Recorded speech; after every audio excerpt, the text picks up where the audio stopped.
Magandang hapon mga ka-happy hour. Narito ang mga balita para sa MBC TV Network News Update 3 PM edition.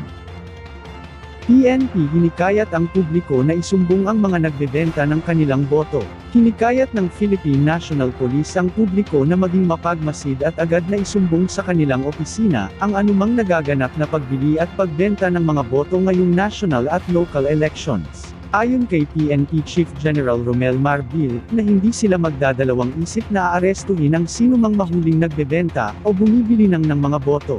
Mahigpit din ang bili nito sa mga kapulisan na palakasin ang monitoring at investigasyon laban sa mga nagbebenta at bumibili ng mga boto. Tiniyak naman nito na hindi niya papalagpasin na mabigyan ng mabigat na kaparusahan kung may pulis na sangkot sa pagsawsaw sa politika.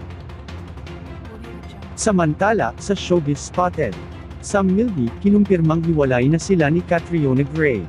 Kinumpirma ng aktor na si Sam Milby na hiwalay na sila ng nobyang si Catriona Gray. Sinabi ng aktor na halos isang taon na silang hiwalay ng Miss Universe 2018. Naging engaged ang dalawa noong 2023, subalit noong nakaraang taon ay napansin ng mga fans nila na tinangal ni Catriona sa social media account nito ang naganap na engagement.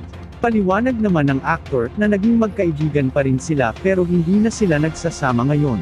Hindi naman ito binanggit ang dahilan o kung ano ang sanhi ng kanilang hiwalayan, naging pribado aniya ang kanilang relasyon, kaya madalang nila ito ibahagi sa kanilang fans. Huling nakitang magkasama ang dalawa ay sa concert ni TJ Monterde kung saan magkalayo ang kanilang upuan, at naging emosyonal din si Kath. At yan ang mga balita para sa MBC TV Network News Update 3 PM edition. Abangan ang mga susunod na balitaan mamaya para sa 4 PM edition.